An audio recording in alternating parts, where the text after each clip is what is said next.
Nicholas coming so early really was unexpected, and nothing really could have prepared us for that. And at the time, we didn't have time to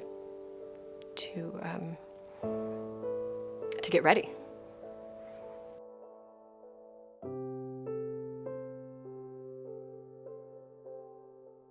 When you enter an NICU, one of the first things that you notice is the amount of tubes and wires and hooked up to these children. And then to see your own child with it, it was tough to see that at first hand.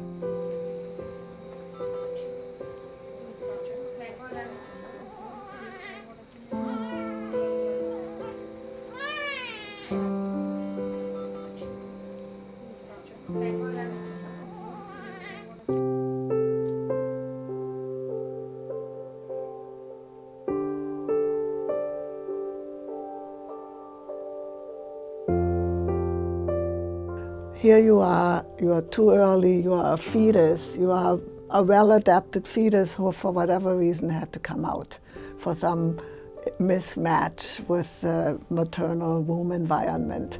You know, something didn't work right. So here he is. He's an immature baby to be outside of the womb, but he isn't an inadequate full term. It's just such an inadequate environment to help him be his strong, best fetus. And the best NICU is so primitive compared to the well-functioning womb, which is always to me like the most humbling experience. So I developed a catalog to just stand there and read the language of the baby. What's the vocabulary? To read each individual infant. And from the background of having a list of behaviors, if you will. You know, it's primitive language. The syntax is missing. The vocabulary is kind of there. I try to infer what the infant is after, what the infant wants.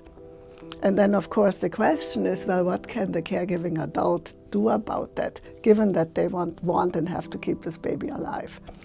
Standing there day in, day out, and in the evening and at night, and observing this and the other baby. Finally, some nurses got interested, and the first nurse was Gretchen Lahan. And she said, "What are you doing? You're here every night. What are you looking at?" So I explained a little bit to her what I thought this baby might be telling us. And she said, "Oh, you mean he wants his hands free? We can do that." And I said, "But he'll pull the tube out. The doctors told me he'll pull the tube out." And she said, "If he's calm, you think he's calmer, he won't pull the tube out." And so she had courage. She and another nurse, Pat Linton, had great courage. And they started to put these babies on their sides and get their hands tucked up and support their legs into flexion, and the babies were much more restful and breathed much more easily. But they learned very quickly this doesn't work for every baby. Every baby has their own thresholds of reactivity and their own sensitivities. Instead of making the person fit to the environment is structured to bring out the best in the person. So the nurse manager, Rita Gibbs, she said we have to develop this into a training approach, and it needs a catchy name. And I'm not one for catchy names. And she said, "Well, what words have to be in there?" And I said, "Well, individualized has to be in there, and newborn has to be in there, and behavioral has to be in there."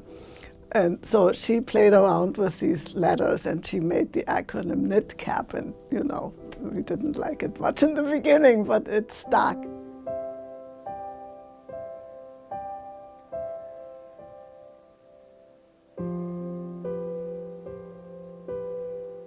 Clinical observations and rigorously performed research studies documented that this approach makes a difference. These children who were cared for with the NIDCAP approach showed improved outcomes. They showed improved outcomes in their medical stability. These children gained weight faster. They moved from assisted breathing to breathing on their own faster.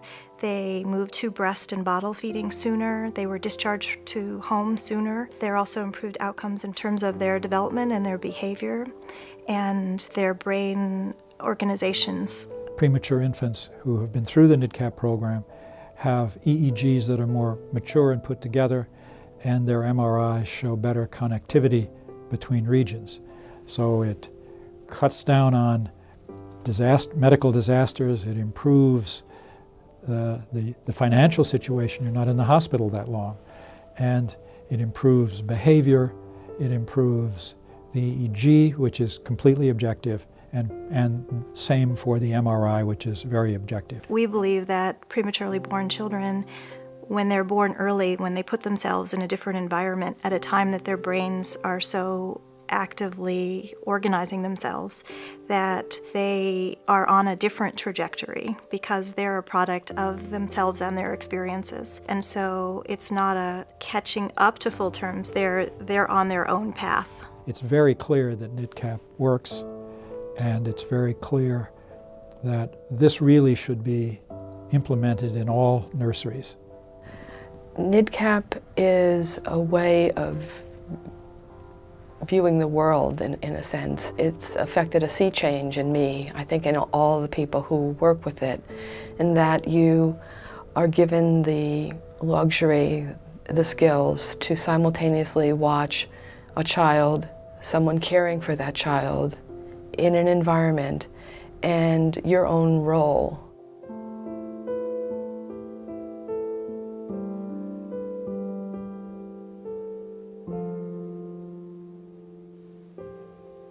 There was just this aha moment when I said, now I get it. I get what he's trying to tell me. When he's hungry and he's struggling too much, I need to back off whatever my plan was for that feeding and figure out what his plan is, what his capacity was, what his capability was. I think one of my favorite parts about doing NIDCAP work is working with the parents and the families. They come into this experience, it's completely new to them, it's completely scary, and they're trying to deal with everything, and we're there to be able to support them and encourage them to be parents. They are the most important person in their babies' lives, and they just sometimes need to remember that. Reading his cues, he was able to tell me when he was ready for the next step. And the next steps were usually very small steps. But that was okay. It was just important that I was able, and my husband was able to understand what those next steps should be. Once you observe a child or an infant who is at risk, and you become part of the interaction of that child with that family, you're touched by it and you're changed by it. As a neuropsychologist, I'm following these children, and I see them now that they're 8 years old and they're 10 years old, and I've seen them again as they're entering their adulthood. And I think that perhaps that we've had an opportunity to assist them in their life. You can't not be changed by that. As a master NIDCAP trainer, I inform people about the big picture, that we are going to educate the financial officers in the hospital. We need to talk to administration.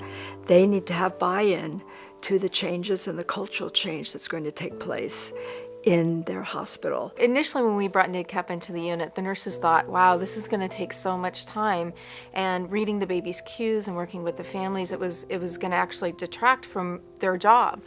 And actually, we found out that that's not true, and that actually they have more time to spend with the families and getting to know the baby, knowing the baby's cues, and how to best assist this baby to get through this process and grow. As a neonatologist, we're focusing on the medical problems that the baby has. And it's easy to get focused on those, and it is so helpful to be able to look at the whole baby as a person, because that is the reason that people have children, is to have a person at the end. That's the point. The opportunity to bring the NIDCAP training program here to UCSF was critical to our overall mission of improving neurodevelopmental care in newborn infants. It's, we feel, the future direction of neonatology in general, and the NIDCAP program and developmental care are a critical piece to achieve that goal. The collaboration happens as the nurses are working with the families and learning about their baby. And what happens in a baby that's born early or has an unexpected problem, the family doesn't get that chance to bond, and then they come in and there's all this scary equipment and all these new things and bright lights and noises. And so the nurses work with the family and let them get to know their baby on their baby's terms.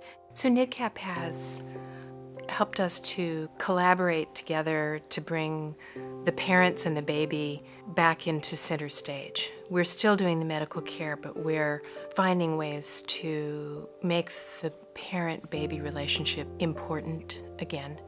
Everyone in the intensive care nursery, from the physicians to the social workers to the nurses to the physical therapists, are really happy to have NIDCAP be part of our overall care. And we really are looking forward to continuing to grow with NIDCAP and to continue to work on improving all of the outcomes of the babies in the intensive care nursery.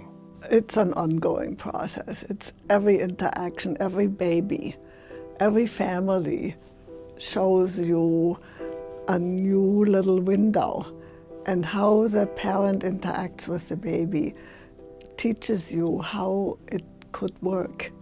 And once you see it, once you envision it, other people will do it. So we learn from each other and we gain confidence from the strengths of the family and the infant. It's just so poignant in the NICU. It's this universe in an encapsulated room, you know, from the most sophisticated adults to the most sophisticated equipment to the tiniest babies and families and all the hopes and expectations that families have for their child. It's all right. It's all right there. Yeah, it's pretty incredible. It's been a privilege.